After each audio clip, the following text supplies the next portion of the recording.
Ilang buwan na lang, Pasko na at MMFF season na. Kaya naman sina Vice Ganda at Nadine Lustre nagpasilip ng kanilang unang araw sa kanilang taping para sa MMFF entry na Call Me Mother na nakatakdang ipalabas sa darating na Christmas Day. Samantala, SB19 nakatakdang mag-perform sa Asia Artist Awards sa Taiwan. Ang nakaka-excite ng mga chikang yan sa balitang A to Z Showbiz ni Lane Garcia. First day, first lay. Nagsimula nang umikot ang kamera para sa shooting ng pelikulang Call Me Mother na pinagbibidahan ni Unbogable phenomenal star Vice Ganda at award-winning actress Nadine Lustre. Of course, directed by Jun Lana. Confirmed mismo yan ni Nadine sa kanyang social media page. Ang Call Me Mother ang entry ng Star Cinema, Viva Films at The Idea First Company para sa 2025 Metro Manila Film Festival. Siguradong blockbuster na naman ito sa takilya, lalo na't magsasani puwersa ang dalawang tinitingalang artista sa industriya.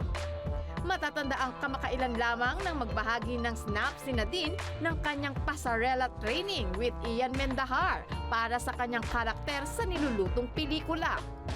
Kaya naman for sure, excited na ang marami sa pasabog na pelikula ng taon. Pinoy Pride sa Akon. Muling magpapakitang gilas ang P-Pop Kings SB19.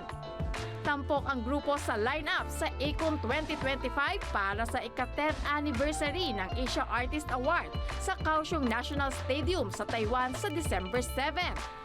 Makakasama ng Pinoy Powerhouse ang iba pang idol groups gaya ng Kiki at Kickflip. Bago yan, magpe-perform muna ang P-Pop King sa Melbourne at Sydney concerts sa Australia na bahagi ng kanilang Simula at Wakas World Tour. Exciting! Para sa balitang A to Z Showbiz, Lane Garcia. Kung kayo ay may kwentong kakaiba, mga kwento ng pag-ibig o storya ng inspirasyon at pag-asa, maaari itong ibahagi. Sumali sa ating Facebook group na Balitang A to Z.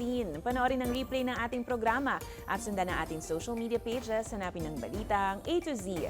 Ang ating pabaong quote of the night ngayong araw ay mula sa author at filmmaker na si Edward Griffin.